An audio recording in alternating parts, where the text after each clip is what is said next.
not lost on me that the film that deals the most with humanity is the one that has had humanity failing itself by just watching a Rotten Tomatoes number for weeks on end, to just be the person that had that news clip or the headline saying, "Oh, this is Marvel's worst rated or worst reviewed film." Maybe they should just let everything blow the fuck up.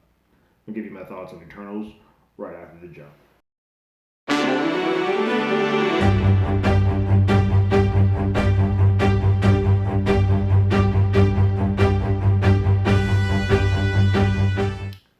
Hello, everyone. Terrence with Hollywood already did it. If you haven't already, go ahead and like, share, subscribe to the channel, ring that bell below. Anytime we have something new, will be among the first to know. I'm going to take a sip for this. We are in an interesting time where being the first to put out your review, one, causes you to spoil the movie, spoil post-credit sequences for people who have not yet seen the film. Shame on you, Variety. Uh, but then two, causes just a odd amount of attention to a Rotten Tomato score and how that brings the percentage down. When you actually look at the film, when you look at the number that most of the people are ranking it at like 7.6s, it's not a 49. But that is what the aggregate score is sort of putting it at, and it's unfortunate. I've seen bad Marvel films, and I know we all know which ones we're talking about. This is not one of those. This is a really well done film. Eternals is gorgeously shot. Chloé Zhao kills it. It's very, very deliberately and stylistically paced. I think what's interesting is that people automatically refer or default to "I was bored" or "boarded" or "was slow paced." Similarly to how people respond to Doom. If there's not that action, action, action, ha ha ha joke situation that always sort of takes place, then your natural defense is like, "Oh, I'm bored." And it's not necessarily that you don't understand it. That might be a part of it. But it's more just like, this isn't doing to me or getting my endorphins the way, and I don't have the attention span or desire to kind of stick with this, to kind of see what actually has been given to me. Um, and so it's a lot of the reasons why a lot of the Marvel films outside of this one, honestly, all feel the same. They know the formula. They know which buttons they hit. They know which endorphin, which moments. Like, all right, we've held this audience long enough to get this exposition out. Let's hit them with this action sequence, or let's hit them with this joke beat, because we already know that this is what they have been programmed to sort of go along with. And it seems like they have sort of gotten all audiences, both critics and fans, along to kind of go with that ride. This film sort of counters all of that, and it can be jarring and a little bit different for people to kind of get on that ride. For me, it was not. I like slow moving stuff. I'm a fan of the Star Trek. Solaris is a good film for me. Dune, I enjoy it. I love it when things take their time. So I don't have any issues with following the story along. Blade Runner 2049, fantastic to me. So slow moving, or what is considered to be slow moving stories, never have an issue. If it's engaging, then I'm in, and this is certainly engaging. There's some great character beats in this.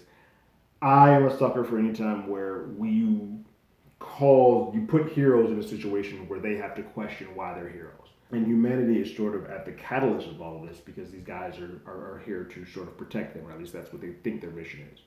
And they are not supposed to interfere. And there's this weird give and take where should they or should they not, because these are humans prepared enough to deal with free reign, or the ability to get some type of technology and what they do and doing with it. So they see the bad and the good of people, the hate, the war, the anger, the massacres, the slaughters, but the love and humanity and life and happiness that happens in humanity, and those swings that these people are worth fighting for, and changing what your purpose, or what you think your purpose is in our life, is all about.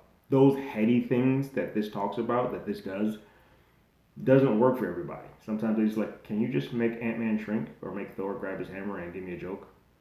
And if it's not that simple or that quick, or you just feed it to them, it doesn't hit as hard for them. For this, for me, it works. I think this is gorgeous. You should watch this on one of the biggest screens you possibly can in IMAX, and just and enjoy the ride. I do know that the structure of how the first act sort of works may disarm some people. This film sort of works in three parts. We have the beginning act where we just introduce them, just show how much of a team that they are. Then you kind of show them throughout history and how they've gotten to the point that they are with some cool little flashback sequences and cuts of time. You sort of do have to stay on your toes and pay attention to all of that because the time jumps are pretty regular for there for a while. And there's a huge plot point where they come back and use a flash forward flashback again to sort of delve deeper into a major storyline. Then the middle act is sort of going to collect all the other internals now that they've sort of splintered off, and then the third act is sort of the final battle between good and evil, if you will. I don't want to spoil it. I'm going to do my best to not spoil anything. I'll give you a spoiler note because we will have to talk about post-credit sequences, but we'll get to that at the end. Characters that really stuck out to me. I mean, obviously it's going to be Cersei and Icarus. Look, I think that one of the problems that I do kind of have with the movie is there are a ton of characters, and I think they do a really good job of putting all the characters on the board and explaining them, giving them the power set, and giving them a little bit of time to breathe. But if you get attached to a character that is not Cersei or Icarus, you're going to feel like they're underserved, no matter who they are. Athena, to an extent as well, but you're going to feel like all of them don't get their just due. And if you get attached to any of those characters, which you might, because, I mean, obviously Cersei is Asian, but Icarus is white. But if you're represented as if you're a black man, or if you're gay, or if you're deaf, or whatever, if you are represented by someone else, you may feel that that character did not get enough shine in this particular film. And I don't think that's any fault of the director. I just think when you have that many characters, it's going to be hard to juggle them all to feel like everybody is getting some type of story beat. Sprite gets a pretty good beginning, middle, and end as well. I think you do get some of that Marvel humor, but it feels more tangible and more realized than this. There's a couple of times where I'm like, you're close to getting too far over because everything here feels so as grounded as you possibly can dealing with gods. Like, that's what this is. This feels a lot more in line with a lot of the stuff that DC does, where it feels like you're dealing with these moral codes or these moral compasses for these gods and how they interact with humans. And a lot of DC deals more with Marvel, with god-like characters, where Marvel deals with more humane characters. This is the first time we're seeing god-like characters, and sometimes that can kind of be off-putting a little bit as well. I think Nanjiani plays Kingo fantastically. He's sort of the comic relief in this flick. You gotta have it somewhere. I think the character that I'm most connected to is probably Druig.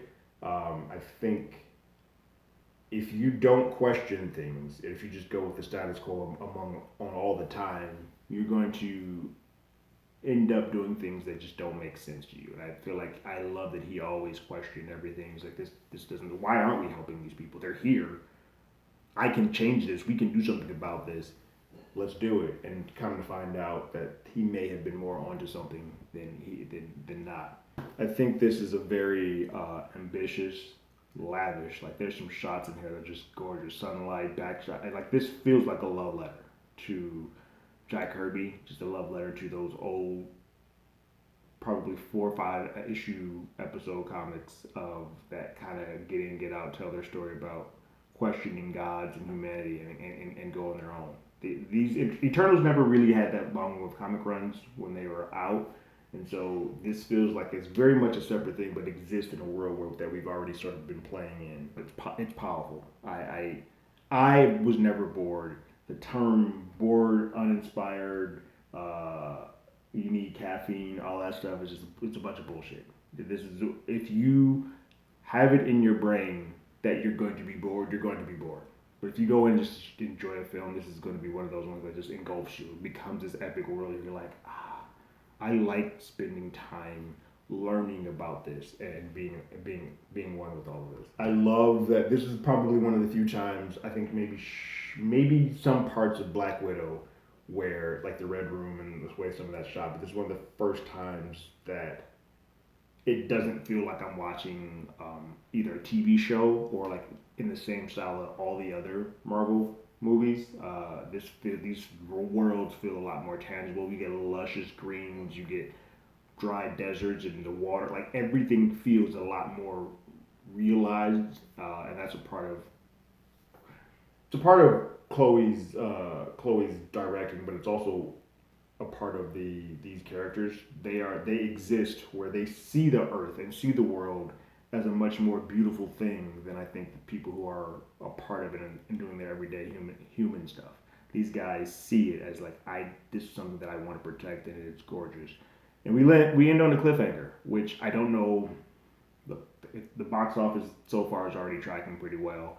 Um, but we end on a cliffhanger that this is a world that Marvel's not done with. Like we're coming back to this, whether or not people want it or not. We're coming back to it. And I'm glad, and I hope they stick with Chloe Zhao and have her continue on because I think she does a marvelous job at this. So on my scale of play it again, Sam. Hey, I didn't mind that. Once is enough, or give me a time stone so I never have to think about this film again. This is going to be a play it again, Sam. Like I really loved it. Now it's not in my top 10 of Marvel films. I do think there's just some things sometimes with like that hand-to-hand action stuff, like Shang-Chi and Civil War and Black Panther that they just are higher. But this is up there. There are films like Captain Marvel or Thor: The Dark World, which I think fit more into the formula of like here's some action sequence, let's have fun, joke, ha ha ha. That to me are significantly more boring than anything that this film does. And that's how I measure boredom or being dull versus what this film. This film is too gorgeous and heartfelt to ever use the word boring or dull towards. Those words just don't correlate with something like that. Let's talk about those post-credit sequences. If you have not seen Eternals, go ahead and log off. Get out of here. I don't know why the hell you've been listening this long anyway, but if you have, get into those post-credit sequences. First post-credit sequence, we get the Eternal Eros, the brother of Thanos, played by Mr. Harry Styles, which was spoiled by everyone in Variety and sort of known to a lot of people, even if they didn't want to know. But what we didn't get is that there's a second character that's a part of that, Pip, who is voiced and looks like motion captured by Patton Oswalt. Can't get enough of that. So for those who don't know, Eros is a much more he's usually a hero. He's much more suave and laissez-faire person than his evil maniacal brother. He's a ladies' man, a womanizer, if you will. So that's why he sort of throws that throwaway to to Athena in this sequence. But it's going to be interesting to see Harry Styles play that character and be a part of this. It looks like they're fully invested in the Eternals because that's an entire story beat that only will attach to that flick. The second post-credit sequence that comes at the very end introduces two other characters as well. One's only via voice, and the other we sort of learn that Kit Harington is destined to be Black Knight. We see the blade that has the dark energy, the dark blade there. So Whitman is going to be Black Knight, which it's funny. I didn't think that was a spoiler or didn't think that was news. I feel like when he was cast, that was known, and I think just the way that he was sort of hidden in the film and kind of not around for most of the movie, I sort of forgot about it until the very end. I'm like, oh yeah, shit, that's right, it's Black Knight. So it'd be cool to see that. I don't know he doesn't necessarily fit in with what the rest of the Eternals are doing. So it'd be interesting to see if they do something else with him or give him a show or any of that. But the voice that speaks to him as him is like, are you sure you want to do that? Is none other than Mahershala Ali. AKA Blade. So we also get Blade introduced. While we don't physically see him, we know that's who that voice is, thanks to Chloé Zhao saying that, yeah, that's Mahershala. I don't know what they're going to do with him, but that was his voice.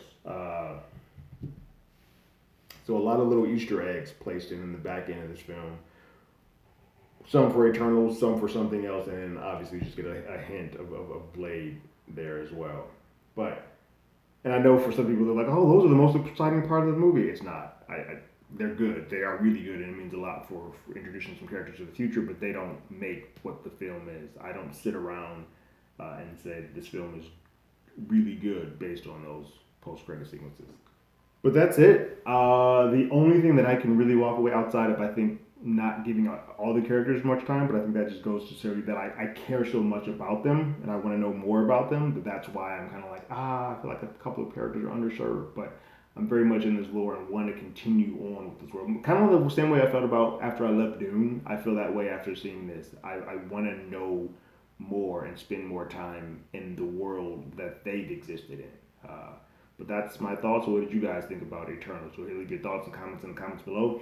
If you haven't already, you can follow us on Twitter at HollywoodADI or hit us up on email at HollywoodAlreadyDidIt@gmail.com. We also have a podcast with the same name that's on Google Podcasts, Spotify, Apple Podcasts, anywhere that plays podcasts, here on YouTube as well. We will be talking about Eternals a little bit more in depth and a little bit more spoilery on our next episode of Hollywood Already Did Podcast.